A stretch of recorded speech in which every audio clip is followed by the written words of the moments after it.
tardes con todos, ¿se escucha?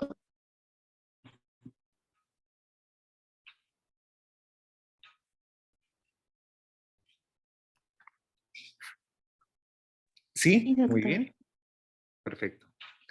Estimados doctores, buenas tardes. Antes de iniciar, solicitamos su atención para informarles que para el buen desarrollo de esta actividad, los micrófonos deberán permanecer apagados y en caso tengan algún comentario o pregunta, deberán escribirla en el chat del Zoom.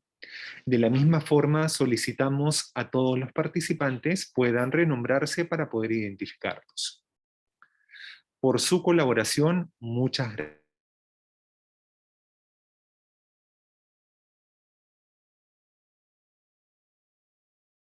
De reforzamiento de las redes conceptuales para la prevención de la discapacidad infantil, dirigido a los médicos de las regiones de Amazonas, Ancash, Apurímac, Arequipa, Ayacucho, Huánuco, La Libertad, Lambayeque, Puno, San Martín, Tacna y Lima Metropolitana. Durante la fase de módulos han revisado temas en relación a conceptos básicos, diagnóstico de patologías que pueden generar discapacidad infantil a ser identificadas en el primer nivel de atención, desarrollo psicomotor normal, herramienta de evaluación del desarrollo del niño de 0 a 30 meses. Han organizado su tiempo para responder los cuestionarios y desarrollar el caso clínico. Los tutores tomarán en cuenta la entrega oportuna. Damos la bienvenida a la licenciada Nelly Chávez, jefa de la Unidad de Docencia Especializada, quien describirá la actividad que realizaremos el día de hoy. Licenciada Chávez, la escuchamos. Muy buenas tardes, estimados participantes. Nos encontramos en la fase de módulos correspondiente a la fase teórica en la que se presentan los conocimientos mínimos para la detección, manejo y derivación oportuna de los niños con diagnóstico que puedan generar discapacidad infantil desde el primer nivel de atención. Para esta actividad se analizaron las respuestas de los cuestionarios que realizaron luego de revisar los 13 temas y se aclararán las 5 preguntas con mayor número de desaciertos. Asimismo, se realizará la resolución del segundo caso clínico, Nicolás, que consiste en el análisis del caso clínico para su registro en el test peruano y las recomendaciones que brinda a partir del mismo. Esta teleconferencia de reforzamiento será grabada y estará disponible en las aulas virtuales a partir del día de mañana. Buenas tardes.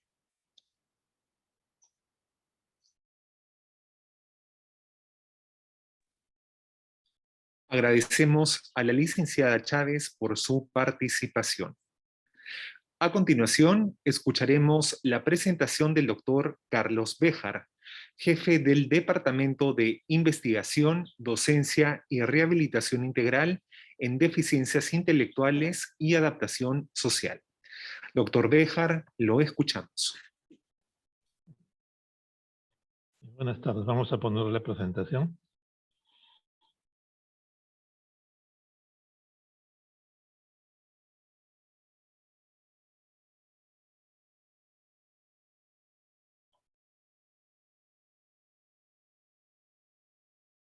Ya, para avanzarlo. Ok. Bueno, buenas tardes, creo que ya estamos de tarde. Y vamos a hacer el reforzamiento de los temas, como dice la presentación, sin olvidar que son casos para docencia, no son casos, si bien están basados en la realidad, no busquemos necesariamente la precisión y ciñámonos un poco a lo que nos dice el texto de cada caso. En ese sentido, vamos a tratar de revisar los casos en relación a la experiencia que tenemos nosotros. Entonces, Voy a sacar esto de acá. Ya.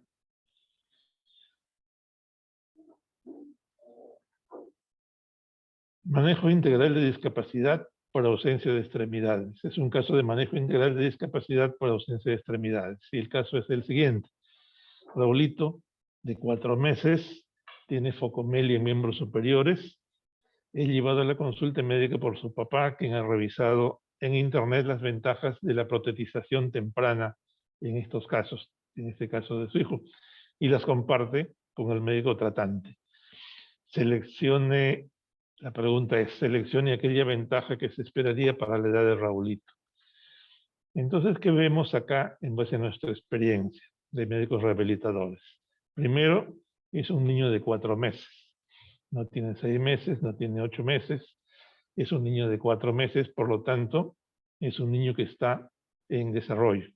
Está desarrollando sus capacidades, está desarrollando su equilibrio, está desarrollando su sensorialidad, y desde ese punto se atiende o se maneja este caso. Focomelia en miembros superiores. Entender que es de los 2 miembros superiores. Podría haber sido de uno. Es de los 2 miembros superiores. Eso también sirve o nos utilizamos para el asunto de la protetización a futuro.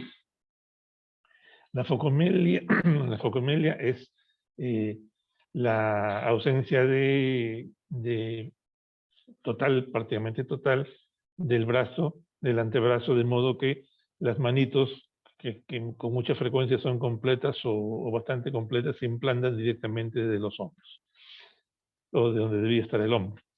En estos casos, supongamos que este niño tiene sus 2 manitos implantadas en sus 2 hombros. Entonces el papá, como papá preocupado, revisó en internet que se podía poner prótesis y expuso seguramente qué cosa expuso, desde la prótesis conocida como cosmética hasta la prótesis conocida como prótesis electrónica, ¿no? Eso le expuso al médico, que lo vio, y debemos entonces nosotros estar preparados para conocer lo que significa la prótesis desde la cosmética hasta de la electrónica y aplicada a estos casos. Entonces la pregunta es: seleccione aquella ventaja que se esperaría para la edad de Raulito.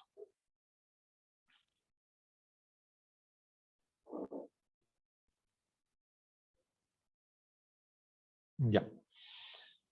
Ahí tenemos 2 imágenes que no son necesariamente de focomelia, pero podrían servirnos para explicar un poco el caso, ¿no?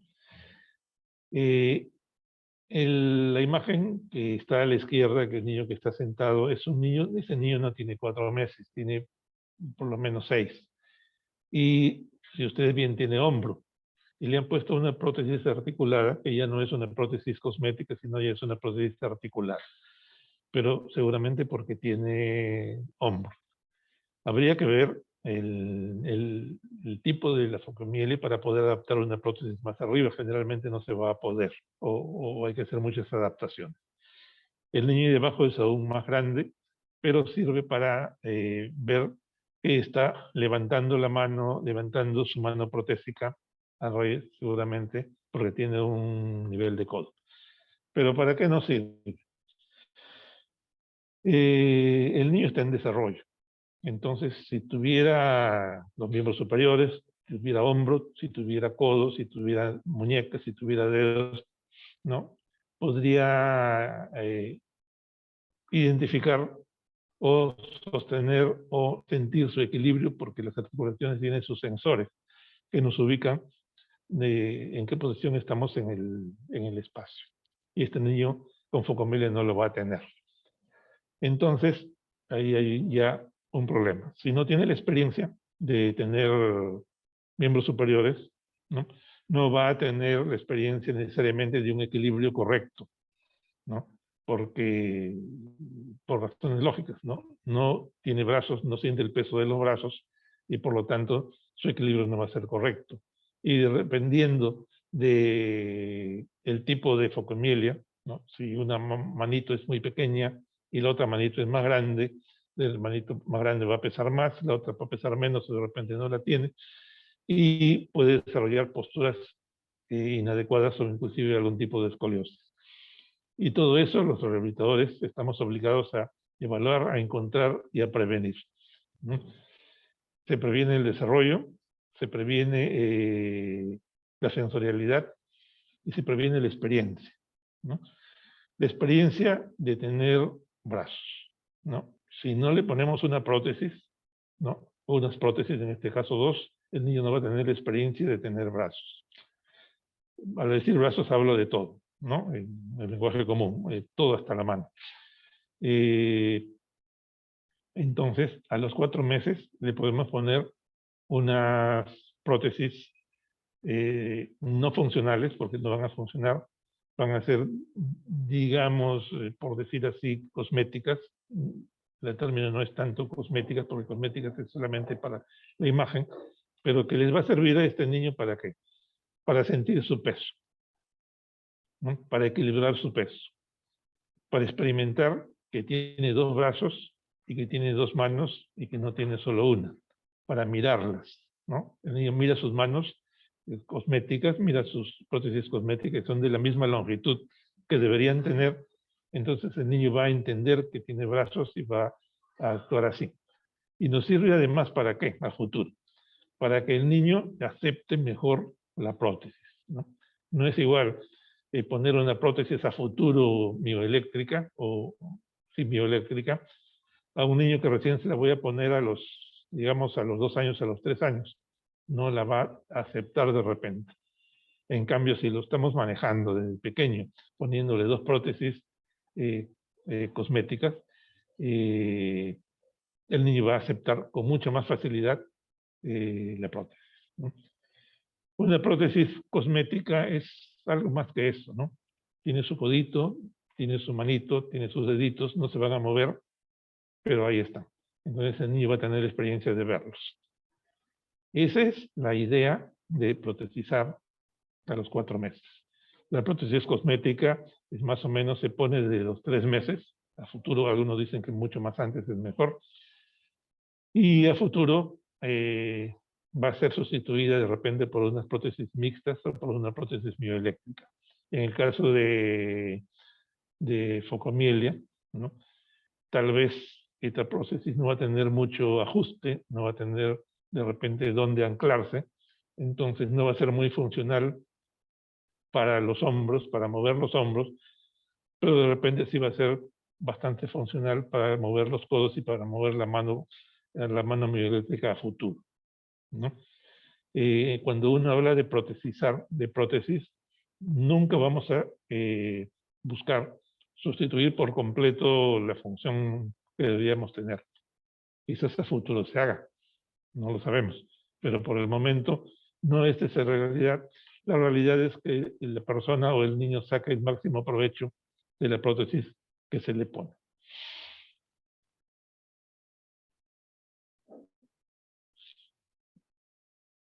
Ya. Entonces, en cuanto a las preguntas, hay 4 preguntas. ¿Favorece el apoyo en miembros inferiores? ¿Mejora el equilibrio en sedestación? ¿Mejora la coordinación bimanual al igualar la longitud de los miembros superiores? ¿Favorece el gateo? Análisis de las respuestas, ¿no? Cuando nos dan así preguntas para responder en opciones y no se nos dice una instrucción mayor, entonces nosotros debemos elegir la mejor, a pesar de que hay algunas que podrían ser. Entonces la A favorece el apoyo en miembros inferiores, tal vez, ¿no? Si nos vamos al test peruano, ¿no? El niño de 4 meses, ¿qué diríamos con el test peruano? Tiene sus manitos, entonces podríamos jalar de las manitos o jalar de las manitos para ver el control de cabeza. No estaría mal, inclusive para ver el control de cabeza, si es que no tiene absolutamente manos, podríamos empujarlos de los omóplatos, desde las escápulas. Entonces, no es necesariamente hacer exactamente lo que nos dicen los test, porque esa no es tanta la realidad. Debemos adaptarnos y eso vale. En el control de cabeza y tronco en rotaciones, evidentemente este niño no va a poder hacer el apoyo en antebrazos, entonces se quedaría en 2 meses, ¿no? Y para la pregunta, ¿favorece el apoyo en miembros inferiores? ¿Qué haríamos a los 4 meses en este niño? Parado no sostiene su peso. Entonces todavía no estaríamos en el momento de mejorar el equilibrio en miembros inferiores. Pero para el caso, a futuro, si tiene más meses, si ya está en, digamos, a los 11 o 12 meses, en momento de soportar su peso, lo va a hacer mejor con las prótesis. Entonces, favorecer, sí lo va a favorecer, pero después, no a los 4 meses todavía. Mejorar el equilibrio en sedestación, ¿no? En la sedestación es todavía a los 5 meses. Entonces, todavía no estaría aplicándose para un niño de 4 meses hablar de sedestación, ¿no? Pero a futuro, para la parte de enseñanza, evidentemente va a mejorar el equilibrio en sedestación cuando lo haga, a los 5, 6 meses o 7, ¿no? La prótesis cosmética no va a servir para apoyo porque no funciona, ¿no? Va a servir para sentir que tiene brazos, para sentir que algo pesa en su cuerpo, para equilibrar el centro de gravedad y para mejorar su capacidad de sentarse. ¿Favorece el gateo? Evidentemente no, porque no va a gatear todavía, ¿no? No podría gatear, salvo que sea una focomelia unilateral tal vez, ¿no? Y el otro miembro esté correcto, esté completo, ¿no? Tal vez lo haga. Pero no sería esa la respuesta. Entonces, la respuesta correcta, por todo lo que hemos estado diciendo, es mejorar la coordinación bimanual. ¿Por qué? Porque el niño va a saber que tiene dos manitos, ¿no? Y si en algún momento a futuro se le logra poner 2 prótesis, ya sea por mioeléctricas o si no las comunes con garfios, va a usar mejor los 2 garfios a la vez y las 2 prótesis cosméticas a la vez, ¿no? Entonces la correcta es la C.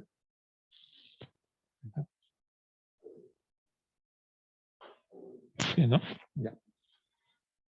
El otro caso. Manejo integral de la discapacidad por parálisis cerebral, ¿no? Parálisis cerebral, ya sabemos qué cosa es. Es un trastorno neuromotor o sensorial o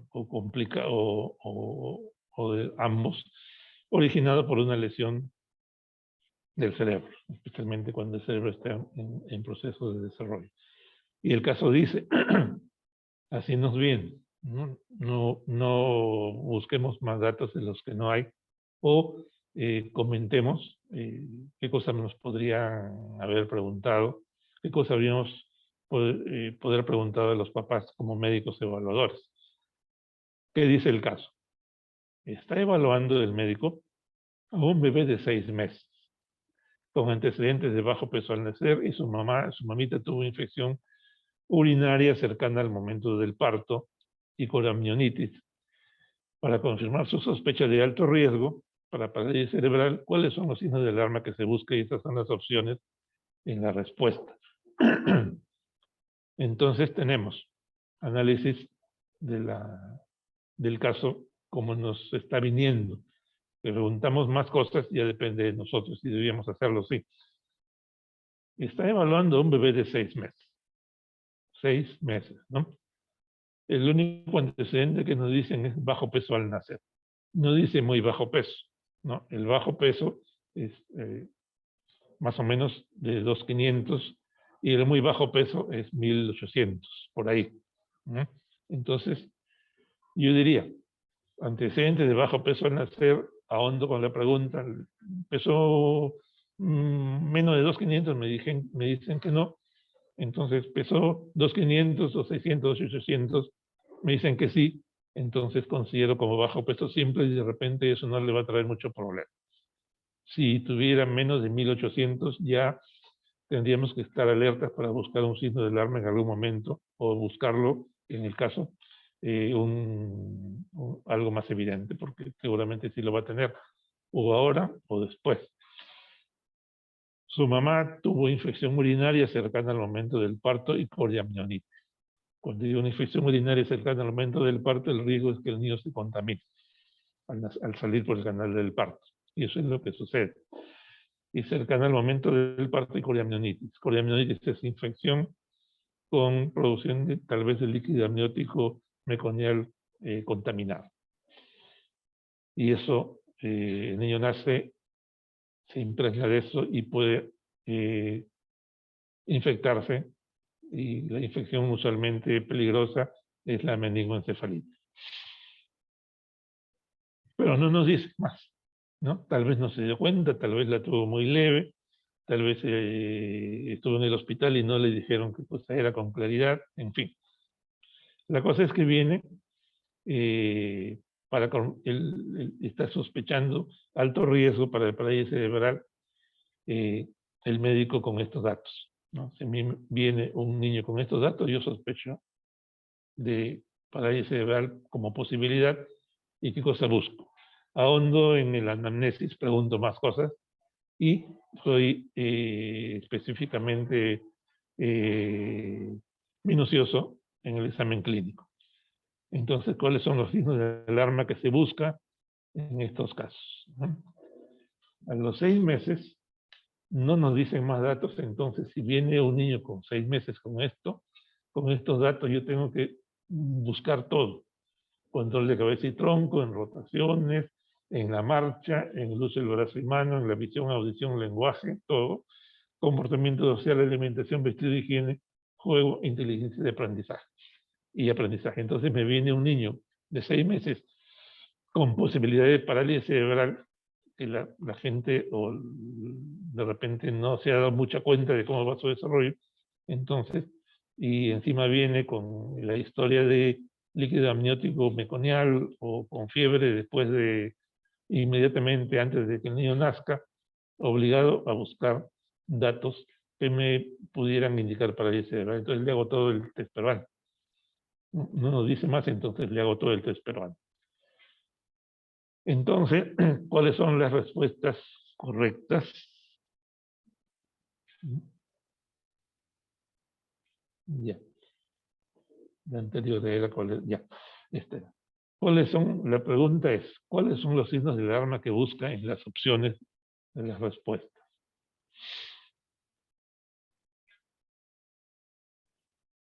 Factor de riesgo. Es importante buscar el factor de riesgo. Entonces, solamente nos han hablado de fiebre, nosotros debemos ahondar más. El factor de riesgo es una característica, circunstancia de una situación. Una característica, por ejemplo, evaluamos al niño y le encontramos una hipertonía. Esa es una característica. Una circunstancia es algo que le pasó en algún momento del transcurso de la vida del niño antes de que nos venga a la consulta, ¿no? Cualquier cosa, en este caso, la fiebre de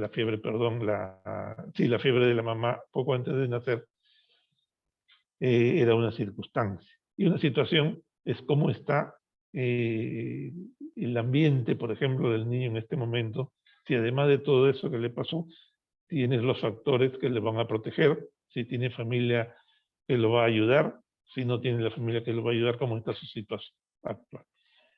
Entonces, eso es detectable. Nosotros podemos detectar una característica, una circunstancia o una situación. Y en este caso de parálisis cerebral, estamos obligados a hacerlo. Al detectar, ¿no? Vemos que podemos encontrar más cosas, ¿no?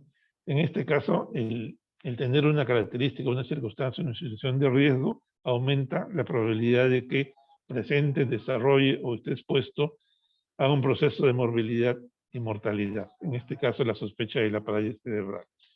La interacción de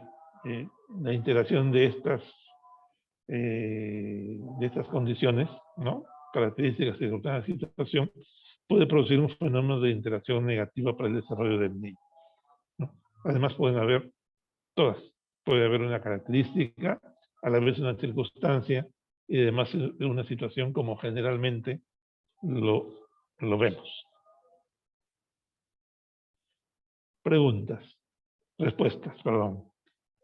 Peso correspondiente para su talla, carnet de inmunización con vacunas pendientes, pulgares aducidos, antecedentes. La pregunta era, ¿cuáles son los signos de alarma que busca en un bebé de 6 meses cuya madre tuvo una infección urinaria cercana al aumento del parto y con la amnionitis para confirmar la sospecha de alto riesgo de PC? Alto riesgo de PC puede tener hipertonía. Entonces, el peso correspondiente para su talla no necesariamente nos relaciona el caso con la parálisis cerebral. En este caso probablemente tenga su peso muy aproximado a su talla. Y así no lo tuviera, ¿no? El muy bajo peso tal como tal, ¿no? Y si es que permanece hasta los 4 meses el bajo peso, digamos un peso extremo bajo para un niño, no necesariamente es un signo de parálisis cerebral. Carnet de inmunizaciones con las vacunas pendientes, siempre hay que preguntarlo, no debe tener el niño todas sus vacunas, y en las pendientes, si le faltan, debemos orientarlo por ahí, pero el tener o no tener sus vacunas no nos indica necesariamente no hay una relación directa con una enfermedad, porque puede ser que no esté vacunado, pero no tenga el contacto, entonces no ha hecho la enfermedad. Pero hay que preguntar. Los antecedentes, como hemos visto, sí, orientan a una posibilidad de parálisis cerebral. Pero el tener los pulgares aducidos. El pulgar aducido o aductos es el pulgar metido en la palma de la mano y los otros dedos lo cubren, ¿no? Que a los 4 meses ya pasa el momento de la hipertonía fisiológica de los recién nacidos o de los niños de 2 a 3 meses. A los 4 meses ya debe estar pasando, aunque hay variantes, ¿no? Hay variantes que se demoran un poco más o un poco menos. Pero a los 4 meses ya, si me viene un niño con los 2 pulgares aducidos, porque dice pulgares, dice 2, ¿eh? Entonces ya podría yo sospechar de una lesión cerebral y comenzar a buscar otros datos en el examen clínico, ¿no? El pulgar aducido no necesariamente es permanentemente aducido, ¿no? El pulgar aducido puede estar en un momento y yo hago una maniobra, el niño lo relaja y abre sus deditos, ¿no? Entonces eso me pone contento, porque pienso que de repente no es una parálisis cerebral, o si la es, no es tan intensa, ¿no? Pero si el niño no abre los dedos, estoy obligado a buscar hipertonía y jalar por ahí hasta llegar a donde no sigue parálisis cerebral.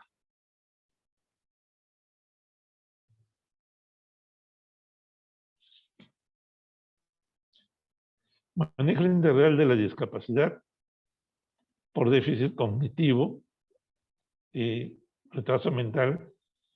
Ponemos retraso mental porque todavía está con esa denominación el CIE-10 que estamos usando todavía, ¿no? Lo que se debería usar es discapacidad intelectual, pero para el efecto usemos retraso mental. Y el retraso mental ya sabemos que es una falla en el funcionamiento de las personas por algo que le ocurrió antes de los 18 años, como vamos a ver después. Y la pregunta es, de las siguientes premisas esenciales para aplicar la definición de retraso mental, seleccione la que no corresponde. De las siguientes premisas para aplicar la definición de retraso mental, seleccione la que no corresponde. Definiciones antiguas y actuales, ¿no? La Asociación Americana de Retraso Mental, que ya no existe, la denominaba retraso mental, o retardo mental, perdón. El Clasificador Internacional de Deficiencias, Discapacidades y Minusvalías, el librito de tapa celeste, la denominaba deficiencia mental, algo mejor. La Asociación Americana de Discapacidad Intelectual la denomina como tal discapacidad intelectual. El DSM me parece 5, lo llama trastorno del desarrollo intelectual, pero como usamos el 6 y el 10, nos vamos a denominarle retraso mental. No nos hagamos problemas por esto. Entonces, la definición, ¿cuál es? Tiene sus criterios para decir que alguien tiene retraso mental o discapacidad intelectual. Debemos encontrar y comprobar que se cumplen los criterios. Debe tener, ¿ya? No se ve. A ver.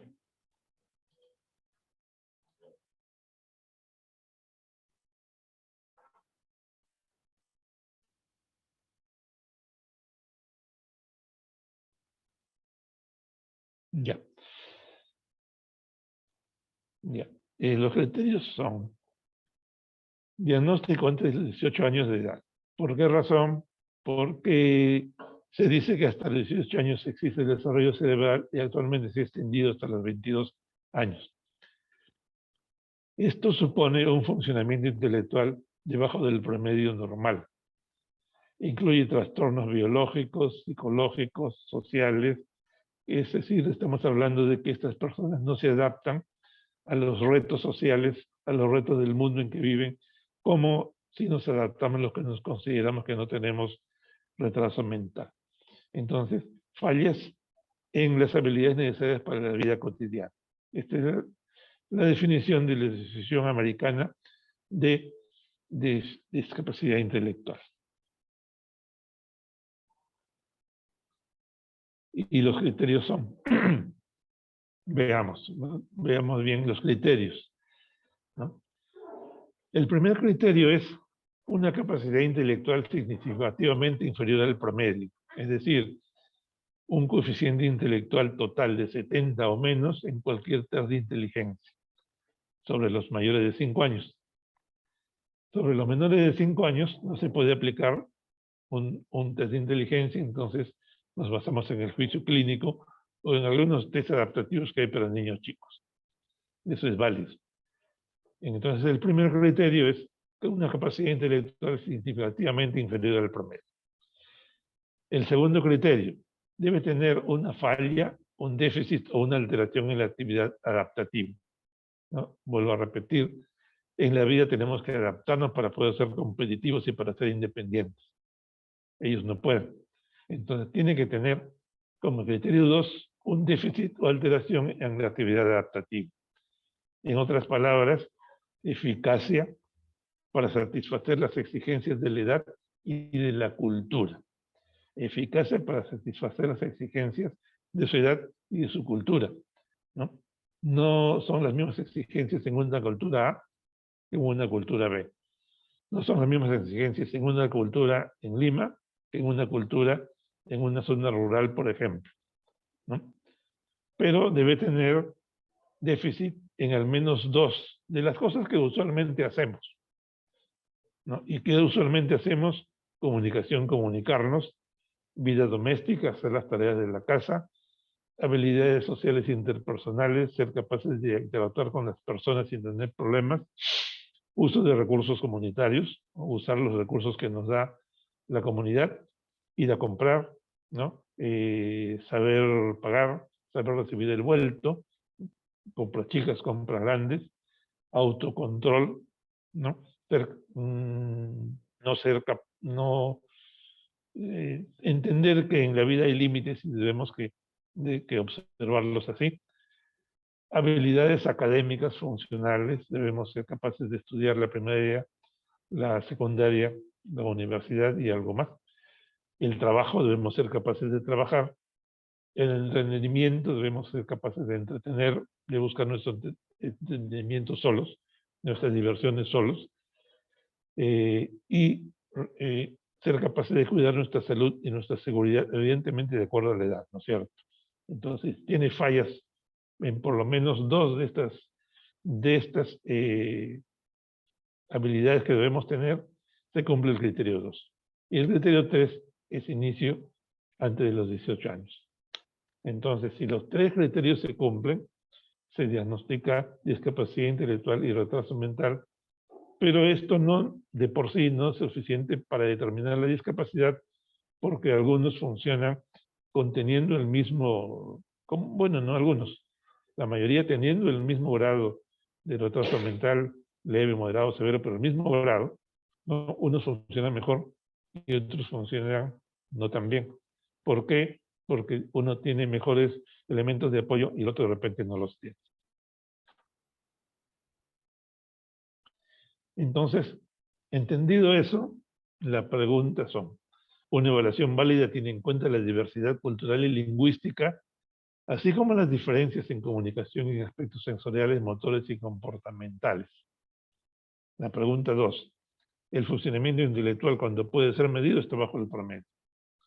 La pregunta 3. Si se ofrecen los apoyos personalizados apropiados durante un periodo prolongado, el funcionamiento vital de la persona con retraso mental generalmente va a mejorar.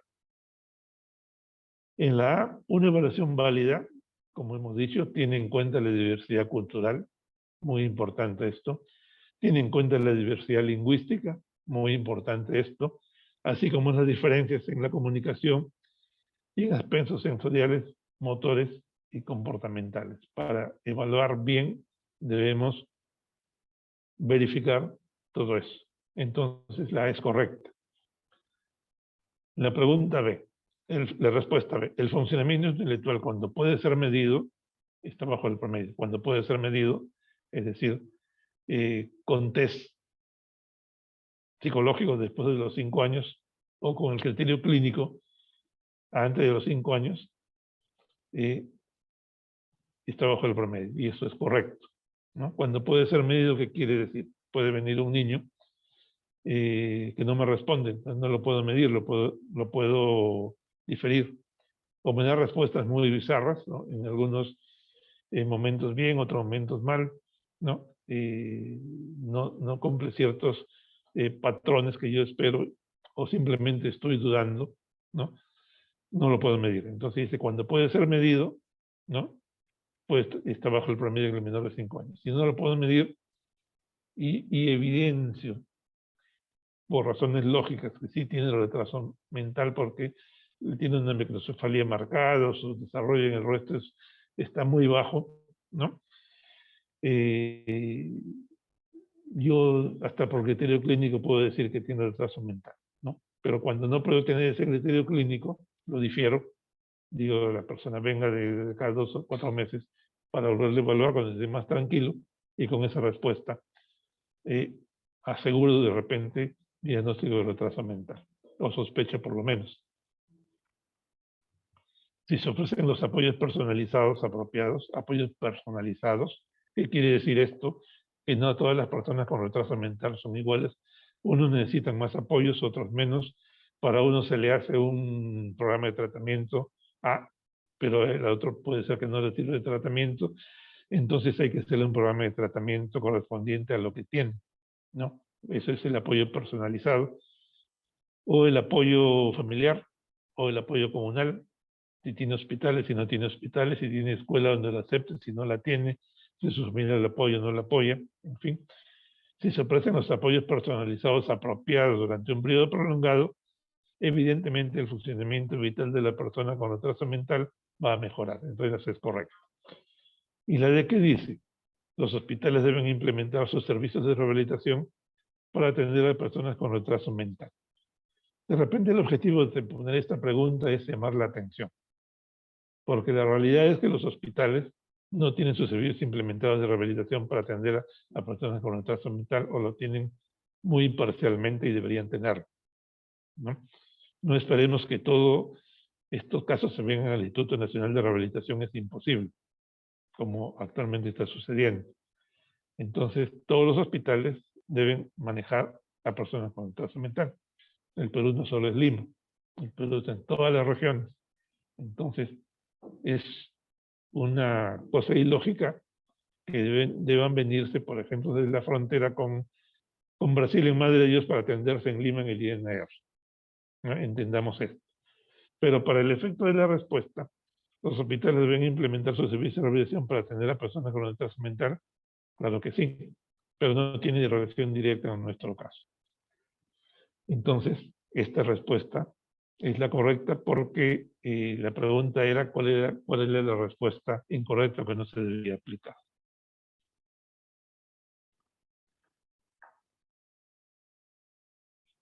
Manejo integral de la discapacidad para la comunicación, programa sensorial auditivo. La prueba de despistaje para hipoacusia neurosensorial en el recién nacido se realiza con, ¿no? Y la respuesta nos va a dar varias opciones. Tenemos un niño que tiene hipoacusia neurosensorial y es recién nacido.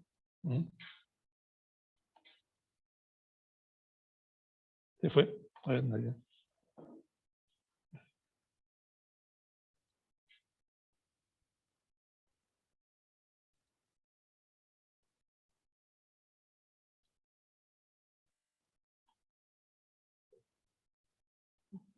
Sí.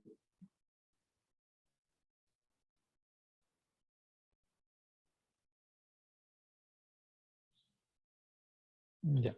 Bueno, sí. Manejo integral de discapacidad para la comunicación por un problema sensorial auditivo.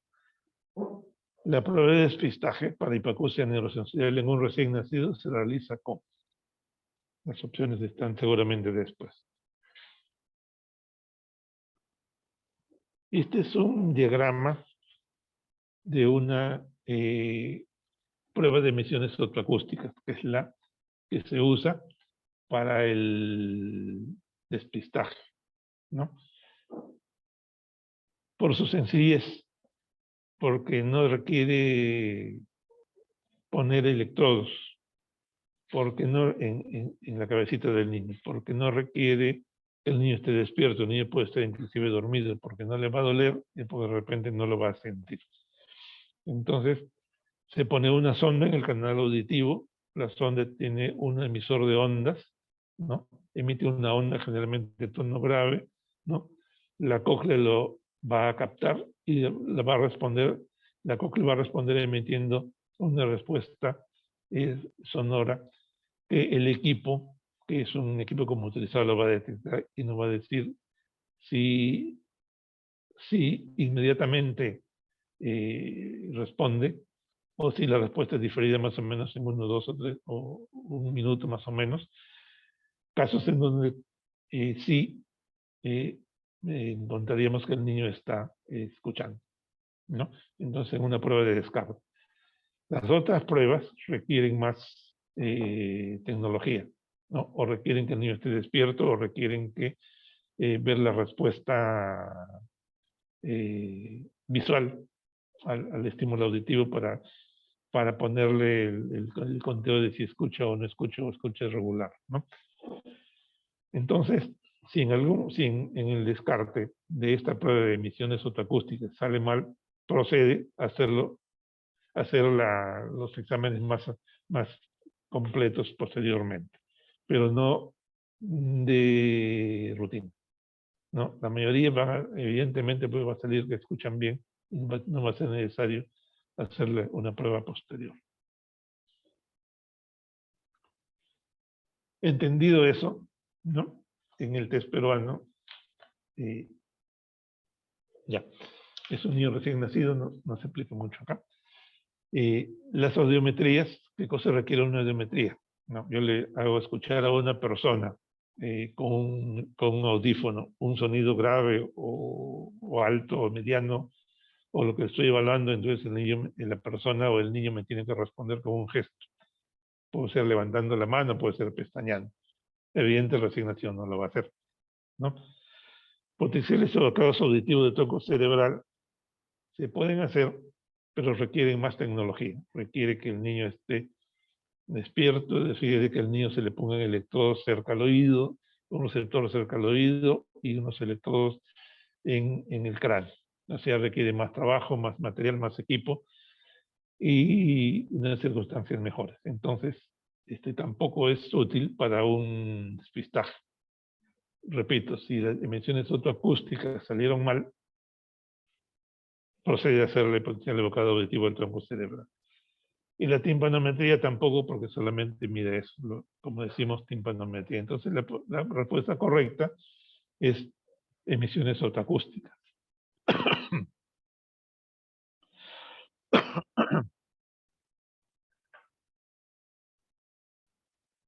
y todo el desarrollo en las áreas de audición y lenguaje. El caso es el siguiente. Antoine tiene 12 meses, su papá, no la mamá, su papá. Y digo esto porque generalmente el papá no está muy enterado de las cosas del desarrollo. Entonces, preferiblemente que vaya la mamá, pero en este caso fue el papá. Su papá lo ha llevado al médico porque no habla con los niños de su edad. Este es el único dato. El papá notó que no habla con los niños de su edad y por lo tanto eso le preocupa y lo llevó para que el médico vea por qué no habla con los niños de su edad.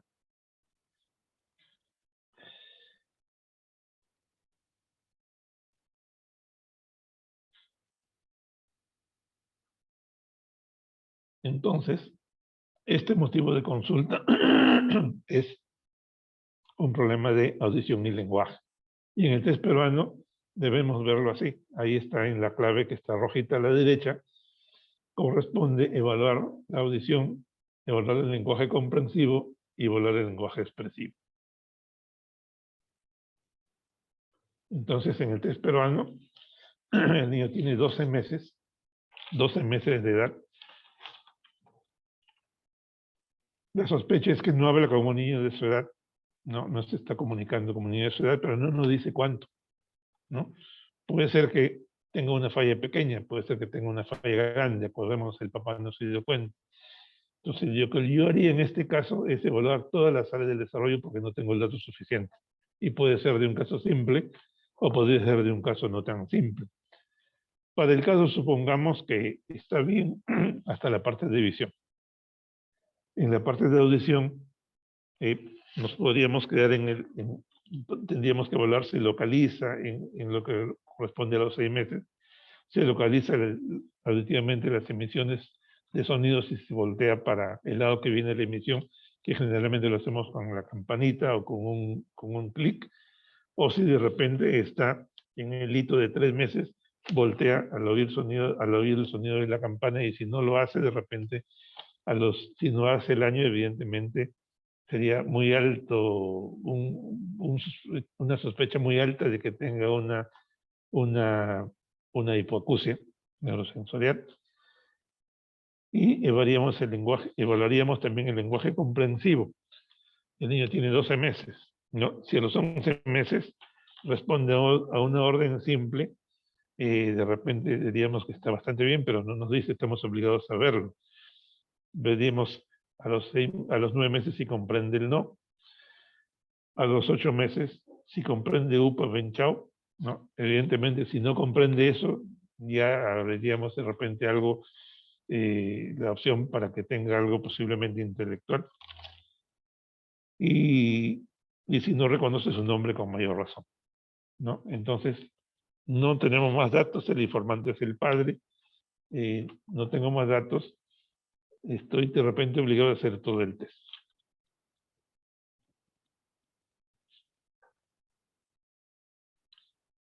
Entonces, el hecho de que no hable como otros niños, ¿no?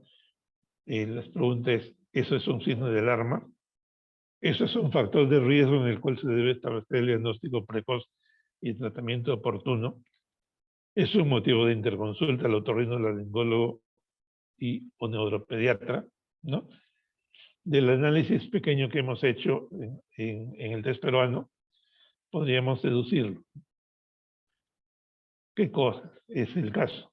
¿No? El niño no habla como un niño de su edad. Para que el padre se haya dado cuenta de eso, para que el padre venga, tiene que haberse dado cuenta de eso y debe ser evidente a los 12 años, ¿no?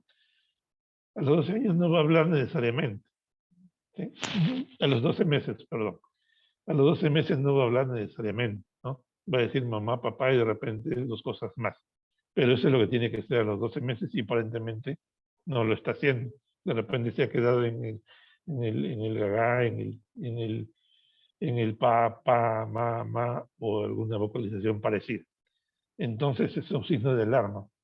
Evidentemente sí, ¿no? Un factor de riesgo en el cual debe establecerse el diagnóstico precoz y el tratamiento oportuno, ¿no? cuando vimos la definición de factor de riesgo, lo podemos deducir de ahí, ¿no? Es un factor de riesgo, ¿no?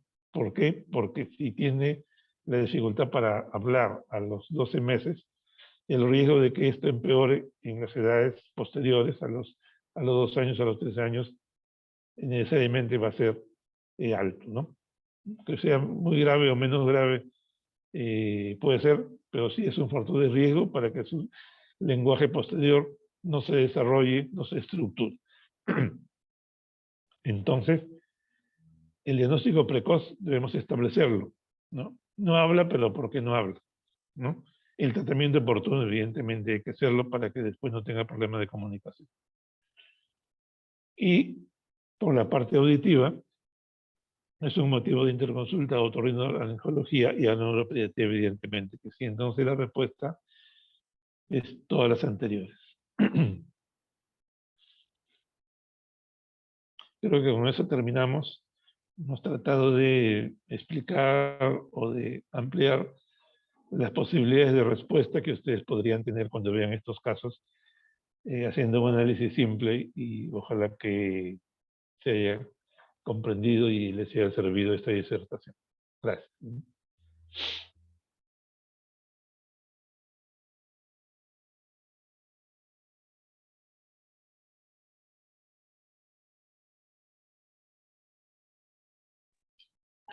Sí. Muy bien, agradecemos al doctor Béjar por su participación. Seguidamente, se activan los micrófonos para iniciar con las preguntas de los participantes. Asimismo, también pueden escribirlas mediante el chat.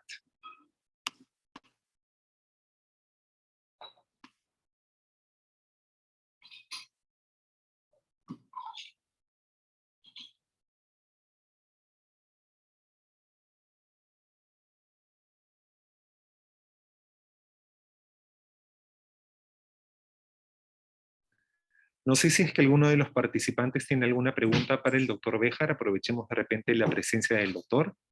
Como lo mencioné anteriormente, pueden activar sus micrófonos, pueden de repente levantar las manitos o de repente escribir las preguntas mediante el chat.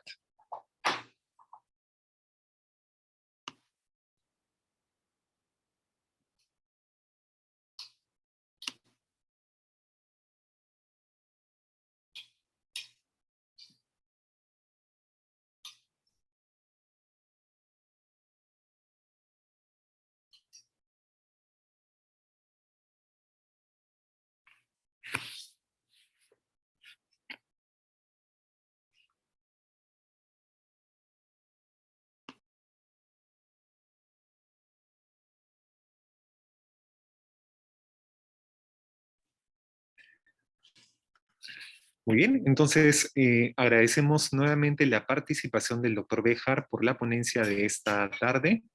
Y en todo caso, si es que hubieran preguntas más adelante, las estaremos formulando mediante el chat posteriormente. Muy bien, a continuación escucharemos la presentación de la doctora Gladys Alarcón, quien es jefe de la Unidad Funcional de Investigación y Desarrollo de Tecnologías. Doctora Alarcón, la escuchamos.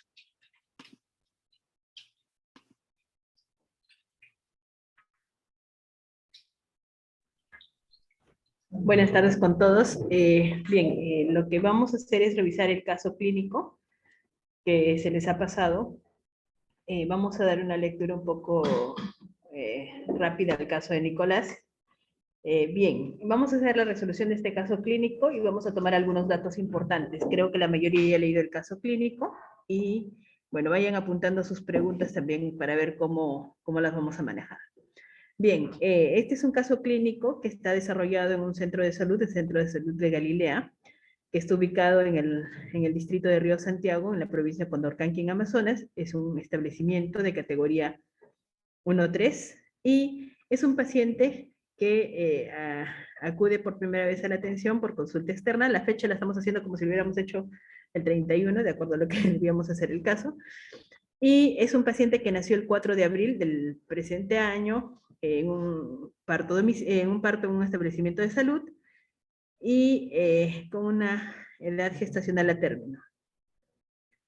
Y los papás refieren que llegaron de Lima hace un mes, donde fue atendido porque tenía algunos problemas de salud, que los vamos a mencionar a continuación, y se regresan porque ya no tenían dinero para continuar en Lima, continuando con las atenciones y los exámenes que requería su hijo.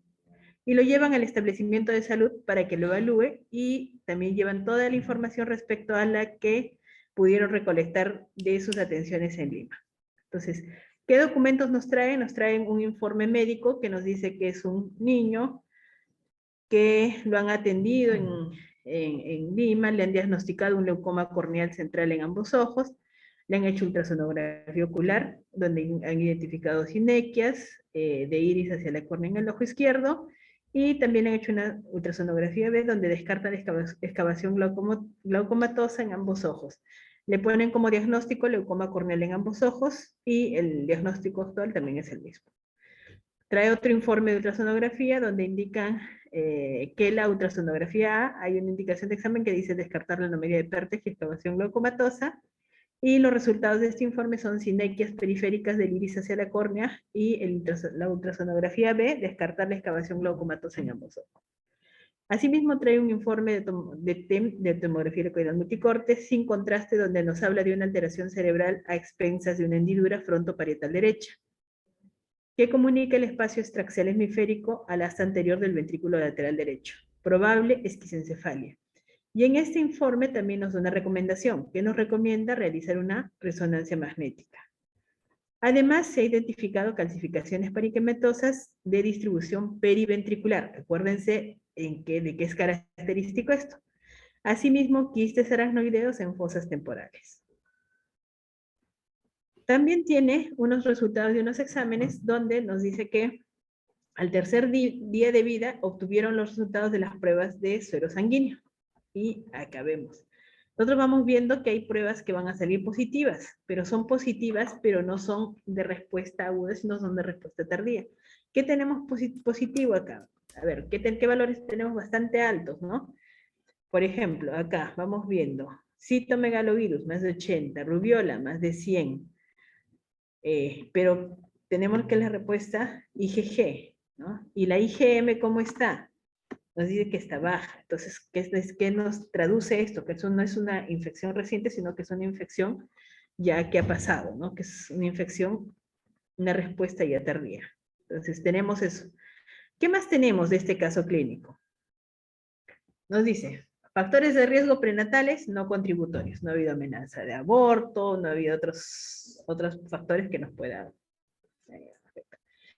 Perinatales no contributorios. Aparentemente el parto ha sido un establecimiento de salud y no hay mayor factores de riesgo.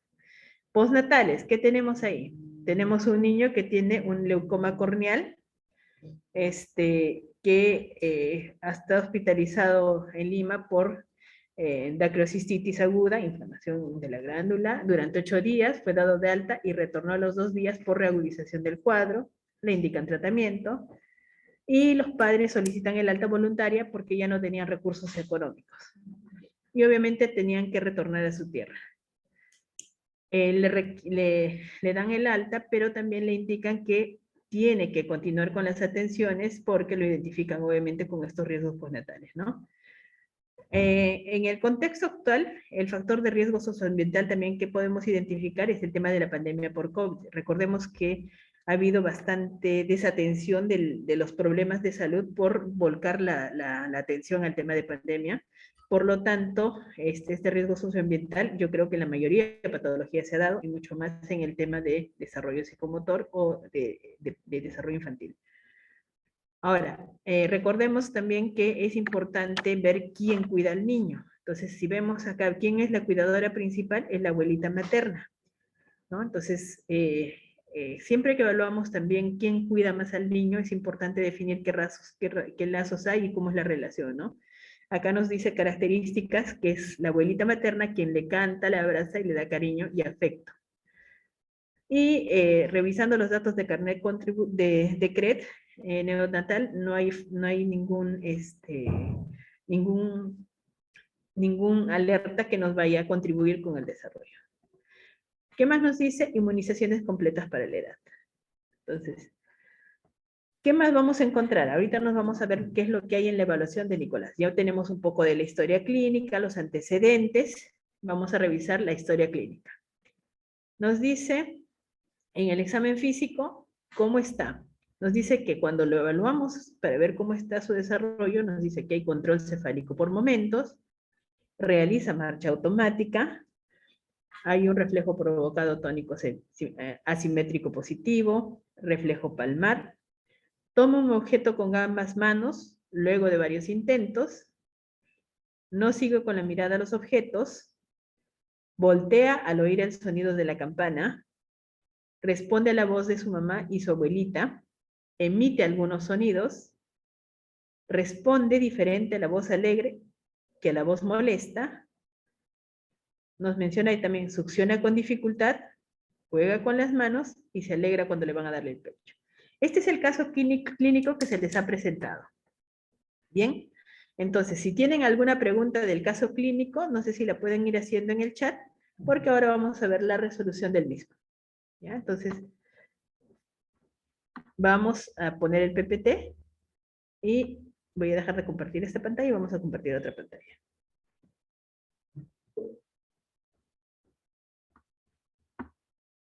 Bien.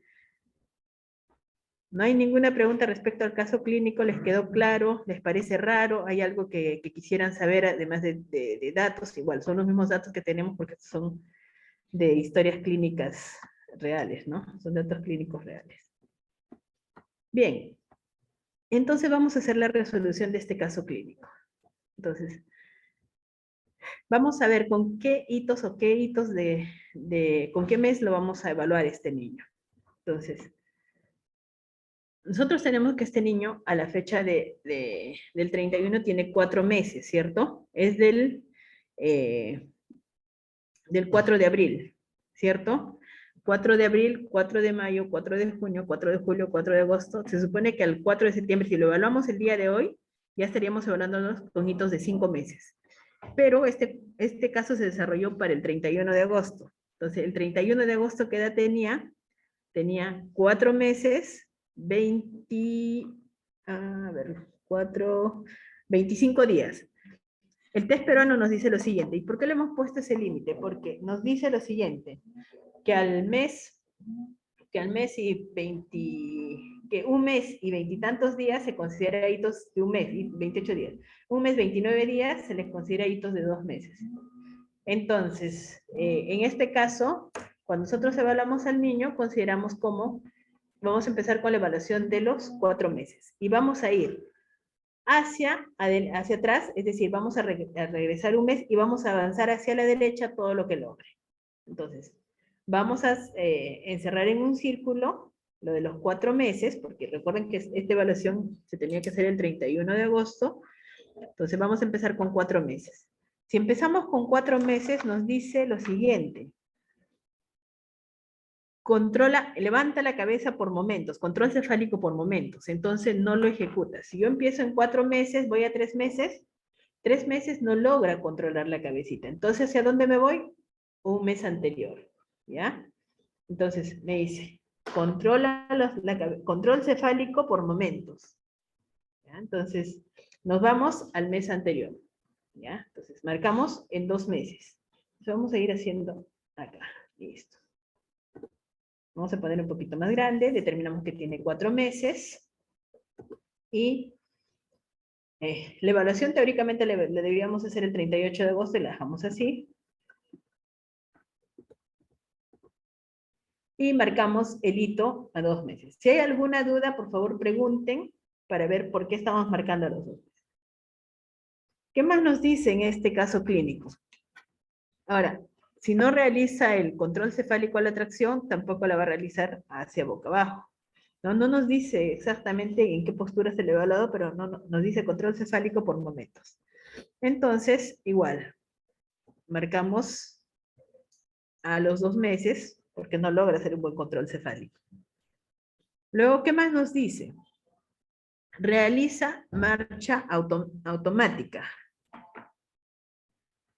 Entonces, ¿eso qué significa? Que hay una persistencia de este reflejo primitivo. Recuerden que los reflejos primitivos son importantes evaluarlos cuando tenemos al neonato y va creciendo el niño porque se tienen que ir aboliendo. ¿En qué se traduce esa evolución de esos reflejos primitivos que se van aboliendo? Se traduce en el control motor. ¿Qué significa? Que va madurando el cerebro y va controlando y va inhibiendo esos reflejos primitivos. En este caso, hay persistencia de este reflejo primitivo, ¿no? Y también nos dice, marcha automática, reflejo provocado, tónico, simétrico, positivo. ¿Qué más nos dice? Hay el reflejo palmar, ¿no? Nos dice, hay reflejo palmar presente. Significa que cuando le ponemos un objeto, el niño cierra la mano. ¿Ya? Pero ¿qué más nos dice ahí? Nos dice, toma un objeto con ambas manos, luego de varios intentos. Ojo a eso, ¿ya? Y no sigue con la mirada a los objetos. Entonces vamos a analizar un poquito eso. ¿Por qué? Miren, y estamos marcando aquelito. Dice, toma un objeto con ambas manos luego de varios intentos. Ahora, supuestamente podría ser que lo podremos marcar en 4 meses, pero hay varios intentos. En el test peruano, ¿qué nos dice? Que podemos hacer máximo 3 intentos, ¿ya? Luego de varios intentos, significa que se le ha tenido que estimular para que logre hacer eso, ¿ya? Entonces, ha logrado, pero hay algo importante también, ¿no? Entonces, no ha sido algo muy espontáneo, porque nos dice a los 3 meses que manos abiertas, dice, abre y cierra los brazos ante un objeto. Acá no tenemos una retroalimentación. A ver, ¿qué retroalimentación no tenemos? ¿O qué vía aferente no tenemos? Sí. No tenemos la parte visual. Entonces, si no tenemos la parte visual, la parte del desarrollo, la parte de la coordinación visomotriz, no se va a dar en forma adecuada, ¿ya? Entonces, acá ha habido varios estímulos para lograr esta respuesta, ¿ya? Entonces hay que tomar en cuenta también cómo nos dice. Ahora, no sigue objetos con la mirada. Ahora, ese dato es importante. ¿Por qué? Nosotros podemos decir, este niño, ¿ve o no ve? Esa puede ser nuestra duda, ¿no? ¿Ve o no ve? Pero hemos hecho varios intentos, justamente por ese tema visual, para que veamos cómo está la respuesta, si ve o hace seguimiento, o si ante estímulos puede aproximar las manos a la línea media, ¿no? Entonces, en ese contexto, si nosotros vemos a este niño, vamos a ver que este niño en el desarrollo visual tiene unas fases. Es primero fija la mirada, luego mantiene y luego sostiene. ¿Qué quiere decir? Si yo le ofrezco un objeto, va a fijar. Luego va a hacer el seguimiento visual y va a mantener eso. Y con eso ya logra hacer el seguimiento visual completo. En este caso, si nos vamos a esos puntos, nos podemos quedar así. Algo de percepción visual hay porque debe haber fijado la mirada para lograr haber hecho esto, ¿ya? Entonces ya estamos yendo un poco más allá del análisis, ¿ya? Entonces, no sigue con la mirada objetos. Entonces, acá ya tenemos una respuesta, ¿no? Si no sigue con la mirada, pero hemos visto que agarra el objeto ante varios estímulos, entonces, ¿cómo vamos a evaluar esta parte visual? ¿No? Esta parte visual, obviamente, nos estamos quedando hacia el primer mes. ¿Por qué? Porque en el segundo mes, ya tiene que hacer un seguimiento por lo menos de 45 grados a la derecha, 45 grados a la izquierda, que quiere decir hace un movimiento de 90 grados. A los 3 meses ya me hace un seguimiento completo, pero para ello el desarrollo visual tiene que estar adecuado, ¿no? Entonces, debe estar fija, mantiene y sostiene. Bien, hasta ahí, no sé si hay alguna pregunta y voy a responder, dice. Consideré la fecha, evaluar al 31 hay algo importante, eso también lo vamos a considerar con los que están revisando, con sus revisores, porque si lo han considerado 5 meses, igualito, el perfil les debe salir así, hacia la izquierda y con los hitos donde estamos marcando, ¿ya? Ya con 5 meses, igualito, vamos hacia la izquierda y les debe salir los hitos ahí, solo que se corre un mesecito para acá. Ya. Dice que consideraron el día que apareció en el aula. Siempre traten de ver la fecha de nacimiento, ¿ya? Entonces, para que consideren también cómo está la evaluación. En este caso, es importante definir, ¿no? 4 o 5 meses, cómo lo han evaluado, pero el perfil les debe salir parecido al que estamos desarrollando, ¿ya? Bien, hasta aquí si no hay ninguna pregunta, ¿están de acuerdo de estos ítems? Doctora, buenas tardes. Sí, buenas tardes. Doctora, mi duda era en el punto número 2, el ítem número 2 de control motor. Dice, hace el intento, no es que lo realiza. Lo estamos poniéndole en 2 meses. ¿No sería correspondiente ponerle a 1 mes igualito como lo que estamos hablando de lo que estamos en lo que es el último punto de la parte del reflejo a la bipedalización? No se podría considerar lo mismo porque está haciendo varios intentos, es bueno, estimularlo sí, pero ya sería poniendo el ítem anterior. Ah, buena su pregunta, y ahí va la respuesta. Es importante, usted va a ver por qué hay hitos en blanco. El test peruano, y eso también en la explicación del test peruano, va lo siguiente. Los hitos en blanco es algo que va diciéndonos cómo va el proceso, ¿no? Entonces, en este caso, por ejemplo, vamos a irnos, no en específico al caso, porque vamos a ponernos en un ejemplo acá, ¿ya? En el de 7 meses. ¿Por qué no se llenaron con más figuritas estos casilleros en blancos o no se evalúa nada o no hay nada? En el caso de que nosotros, y también lo dice test peruano, yo encuentro que este niño, por ejemplo, vamos a ponerlo como que ha tenido 7 meses, o 6 meses, o 5 meses, y vamos a irnos acá al control de la cabeza.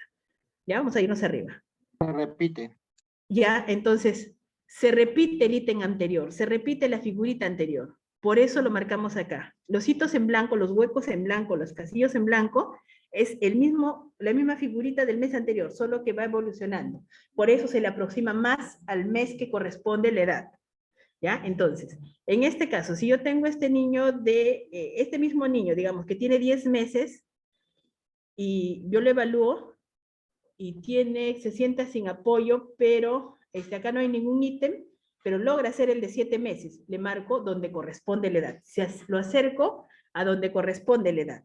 Entonces, lo mismo juega para estos hitos en blanco. Por ejemplo, en este caso nos dice, levanta la cabeza por momentos. Perfecto, le debíamos marcar en 1 mes.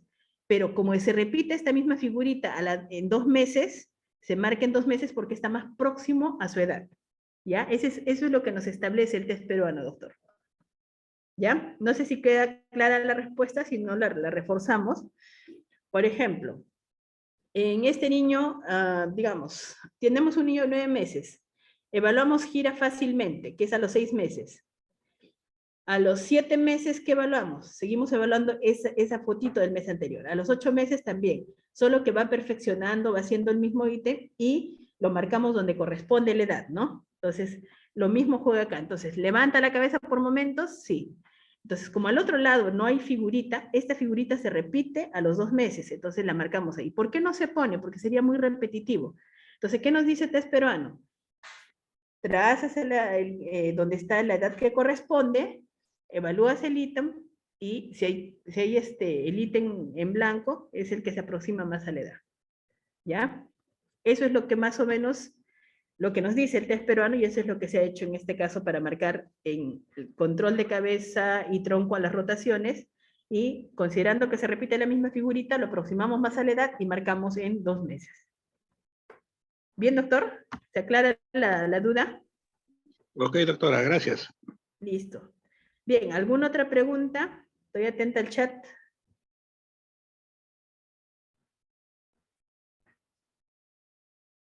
Ya dice, ¿por qué considera el primer mes la marcha automática y ahí, ¿dónde desaparece?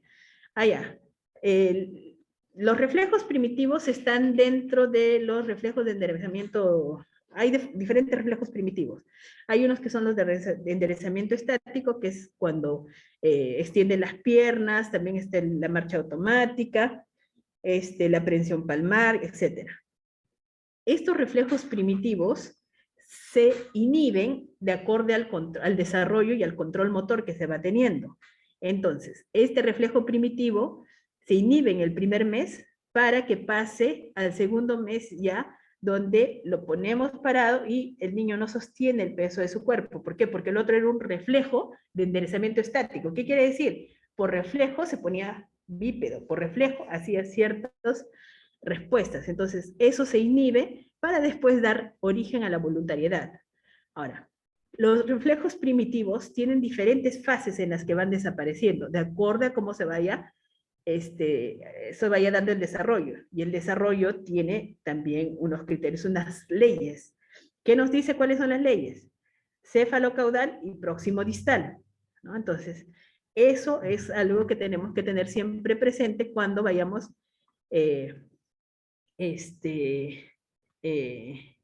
vayamos viendo cómo vamos a manejar el tema de los reflejos primitivos. Tenemos que conocer cuándo deben desaparecer, en cuánto tiempo, en qué tiempo debe inhibirse cada uno. Por ejemplo, miren, vamos con reflejo de prensión palmar. Perdón, reflejo de prensión palmar. De inicio, nosotros estamos todos nosotros hemos pasado por eso de los reflejos, estamos con la prensión palmar como reflejo. Nos pone un objeto y ya. Después como que ya no agarramos tan fuerte al tercer mes. Pero ¿qué empieza a aparecer? El movimiento voluntario. ¿Qué quiere decir? El movimiento con intención, con idea de querer agarrar algo que nos ofrece un objeto y queremos agarrar. Pero no tenemos todavía el control motor bueno. Pero ya empezamos a mover los brazos. Va mejorando nuestro control motor y ya agarramos un objeto con ambas manos. Sigue el desarrollo y ahí ya se inhibió el reflejo primitivo de la prensión palmar. ¿Ya? Se va inhibiendo mientras más vamos desarrollando la parte voluntaria. Ahora, igualito ven el de prensión plantar.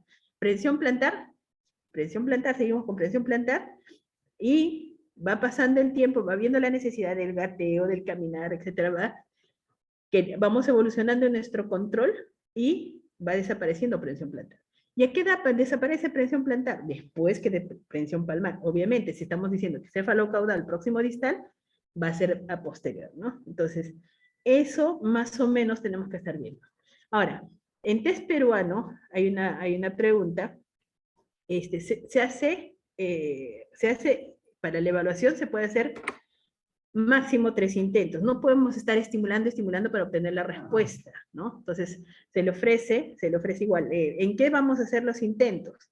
Por ejemplo, hay varios ítems, ¿no? Si le damos un objeto, el niño está distraído, le hacemos otra, llamamos su nivel atencional, mejoramos el nivel atencional, le ofrecemos el objeto y le ofrecemos el objeto. Pero si le hacemos 3 intentos, no es que vamos a hacer estímulo. En este caso, en el niño nos dice que lo estimularon varias veces. Entonces, en ese caso, no le estamos considerando como válida la respuesta, no porque hubo demasiado estímulo, porque lo hizo en base a mucho estímulo que logra aproximar las manos a la línea media, ¿no? Listo. Y con eso estaremos respondiendo las preguntas hasta este momento. Continuamos. Ahora, en audición, nos dice, voltea al oír el sonido de la campana. Entonces, como estamos evaluándolo con 4 meses, nosotros marcamos donde corresponde. Si ustedes lo evaluaron con 5 porque lo hicieron con la fecha de ahora, le ponen al costadito, ¿ya? Entonces, se marca a donde corresponde porque este ítem no está cumpliendo como corresponde. Responde a la voz de su mamá y su abuelita, nos dice, ¿no? Ahora, sonríe con la voz de su madre. Emite algunos sonidos, responde diferente a la voz alegre y a la voz molesta, ¿no? Entonces, eso también nos dice el lenguaje comprensivo, lenguaje expresivo. Lenguaje comprensivo nos dice, sonríe con la voz de su madre, y ahí marcaríamos en 4 meses. No nos habla de reconoce o no su nombre. ¿Qué más nos dice? Emite sonidos, ¿no? Cuando se le habla. Acá nos dice, emite sonidos. Usualmente, ¿qué tipos de sonidos son a esta edad? Usualmente a esta edad están haciendo el gorjeo, ¿no? Es el entrenamiento para el lenguaje, ¿no? Entonces, en esta etapa, lo que emiten son ese tipo de sonidos, ¿no? El gugu, dada, dada, entonces van fortaleciendo y trabajando todo lo que es el lenguaje. Ahora, ¿qué más nos dice? Entonces, en este caso, estaríamos marcando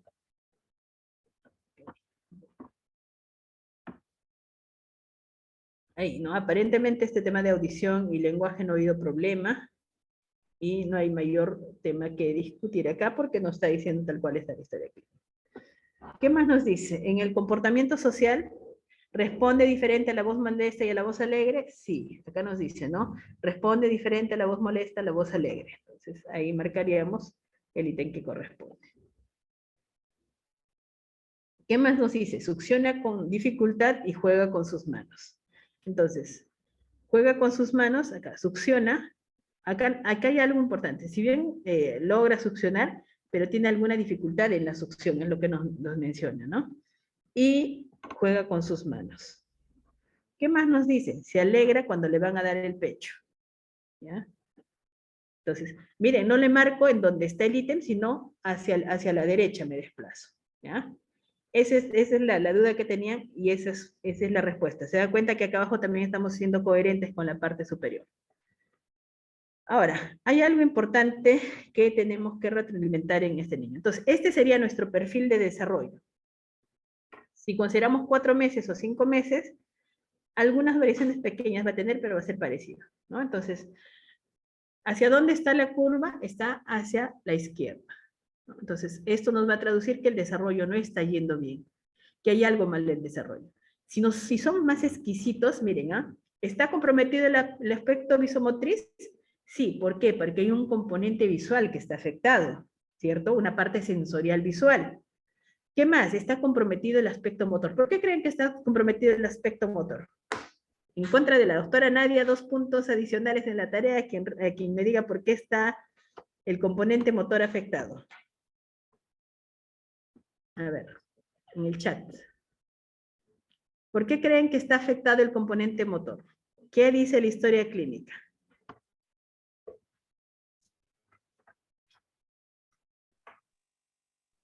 Hay un antecedente de rubiola y citomegalovirus, creo, están haciendo un daño cerebral. Ya, ¿hay un daño cerebral? ¿Estamos suponiendo o hay un daño cerebral? No, yo le pondría que sí, porque ya está afectado ya. Hay un daño Aparte, cerebral. ¿Dónde nos dice en historia? Miren, alteración de la morfología cerebral. No se olviden de eso. Hay un daño en una estructura cerebral. ¿Qué nos dice? Hay una hendidura frontoparietal, descartar una esquizocefalia.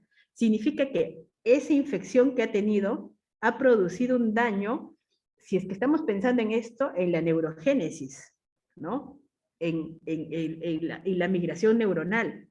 Y nuestra corteza, definitivamente, para que todo este proceso se dé, la neurogénesis es, digamos, aquí está la base en donde va a producirse las neuronas, y estas neuronas se tienen que ordenar, y se tienen que ordenar y formar lo que son las capas de la corteza cerebral. Entonces, si esto está alterado, obviamente va a haber una alteración de la neurogénesis y alteración, obviamente, de la migración. Por lo tanto, eso va a estar afectado. Ahora, nos falta ver cómo está el tono, cómo están los reflejos. Falta bastante de la evaluación, ¿no? Pero a grandes rasgos ya tenemos este perfil de desarrollo. Sé que aquí en este curso hay médicos especialistas, pero ahí tendríamos que estar haciendo una evaluación mucho más exhaustiva para ver este tema. Ahora, este tema de la esquistoencefalia es frecuente y se ha encontrado bastante vinculación a lo que es patología de virus, por ejemplo, citomegalovirus, ¿no? Entonces, habría que estar estudiando un poco más. ¿Ya? Entonces, ¿este componente motor lo explicamos por la etiología? Sí. ¿Este componente visomotriz, la coordinación visomotriz por el tema visual?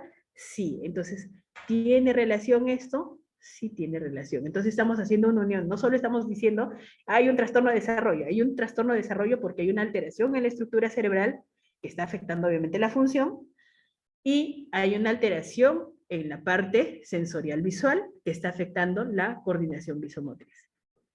¿Ya? Entonces, hasta ese nivel podemos llegar con esta evaluación de desarrollo. Bien, ¿alguna pregunta de cómo hemos desarrollado? Creo que hemos resuelto las preguntas del por qué va en el espacio en blanco, por qué está más cerca la edad. No sé si hay alguna pregunta más que quieran hacer. Estamos aquí para las respuestas.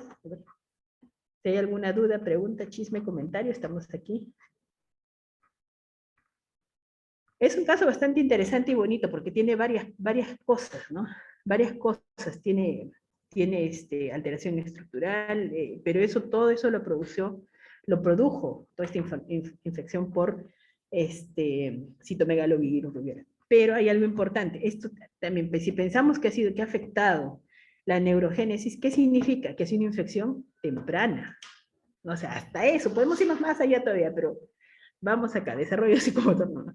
Entonces, hay una infección de virus, ¿qué significa? Que podemos hacer cosas preventivas, ¿no? ¿Cómo podemos prevenir esto?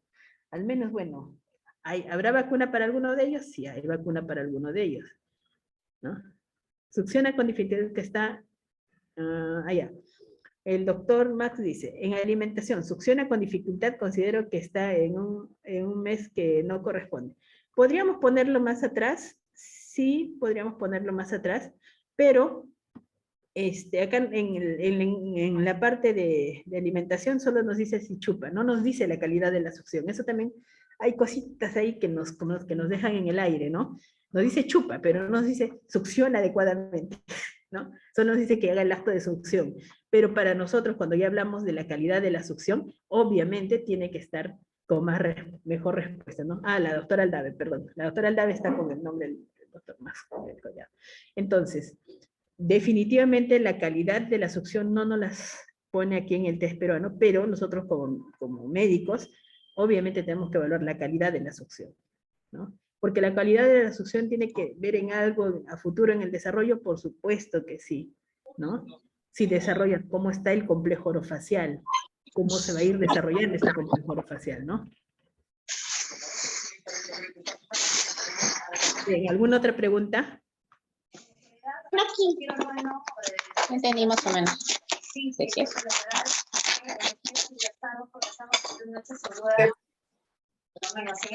la presenta al Congreso cuando el señor Saracuña le hizo estos pedidos? Bien, no sé si habrá alguna silenciar sus micros.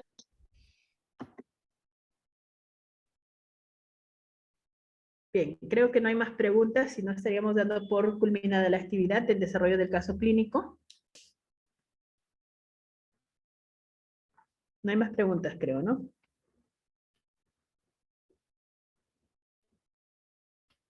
Igual, la única recomendación que les puedo hacer, hay que tratar de evaluar lo más posible, hacer buena historia clínica, buena anamnesis, y considerar que todas estas patologías y estos daños, mientras más temprano los diagnostiquemos, mucho más temprano va a ser la intervención que podamos hacer para mejorar. Ahora, la infección por rubiola podría ser antigua. Definitivamente la infección por rubiola, doctor, ha sido al inicio del desarrollo de este niño, porque recordemos que la neurogénesis se produce en las etapas tempranas, ¿no? Del desarrollo del embrión, del feto. Entonces, hay algo que siempre nosotros tenemos que ver en qué fase se puede producir este daño o esta lesión, ¿no? Entonces, la neurogénesis se va produciendo en etapas tempranas. Ahora, se forman los polos cerebrales. El día 21 ya tenemos más o menos formado cómo va a ser el esbozo del sistema nervioso central. Luego, sobre ese esbozo se va generando varias modificaciones, y todo eso está comandado por genes. ¿Qué quiere decir? Hay algo importante que de repente no tomamos en cuenta, es la expresión génica, y aquí les voy a poner un poquito de lo que es epigenética. Miren, una mujer que no se da cuenta que está embarazada, sufre un estrés severo, vamos al estrés nomás. En el estrés severo se libera cortisol. El cortisol, ¿qué tiene que ver? ¿Por qué afecta tanto el desarrollo de un embrión? Porque el cortisol inhibe la expresión génica. ¿Qué quiere decir? Que nosotros nuestros genes debieran estarse activando, debieran estar expresándose, pero el cortisol inhibe esa expresión génica. Entonces, al inhibir esa expresión génica, hay algo que falla en esos genes que van comandando el neurodesarrollo. Entonces, no es un gen, son múltiples genes, y no actúan solos, interactúan. Por lo tanto, la maravilla que tenemos acá, hay que darle gracias a alguien por tener lo que tenemos. Es demasiado complejo. En este caso, el citomegalovirus ha alterado ese desarrollo, es decir, esa programación génica que tenía que hacer el desarrollo, lo ha alterado. ¿Ya? Entonces, al alterar, ha habido ese no desarrollo, y que esa migración neuronal no se dé, que esa neurogénesis esté alterada. ¿Ya? Bien. Entonces, creo que ya estamos más o menos claros con las respuestas. Estaríamos dando por concluida la actividad del día de hoy, de mi participación.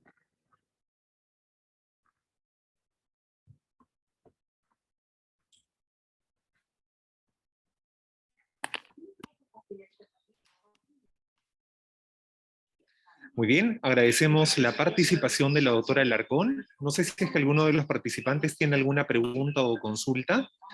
Aprovechemos la participación de la doctora Alarcón durante esta tarde. Los micrófonos están abiertos en el caso alguno de los participantes quiera participar, o también pueden hacerlo mediante el chat.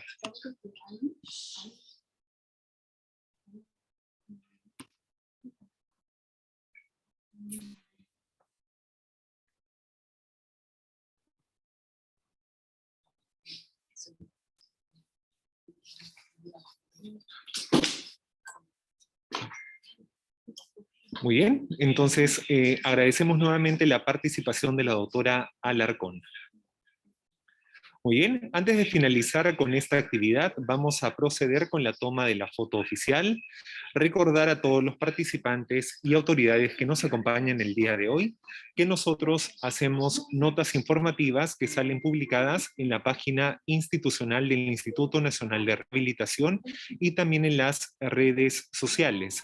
Para lo cual, por favor, solicitamos a todas las personas que puedan prender sus cámaras, para lo cual vamos a dar algunos segundos.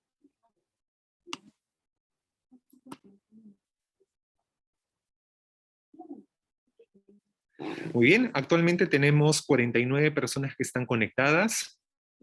Agradecemos nuevamente la participación de todos ustedes, siendo ahorita la 1:37 de la tarde.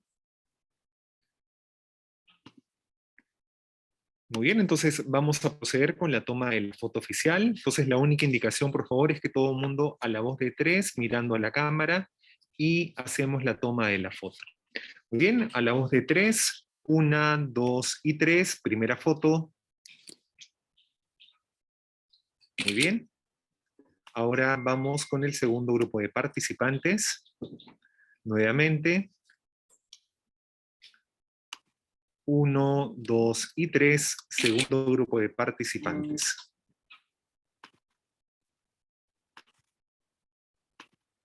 Muy bien, agradecemos nuevamente a todos los participantes y autoridades por habernos acompañado el día de hoy. Esperamos que esta actividad haya sido de su interés y no olvidar que dependerá de cada uno de ustedes que el aprendizaje sea de forma beneficiosa. Que tengan todos ustedes muy buenas tardes y nos estaremos encontrando en la siguiente actividad.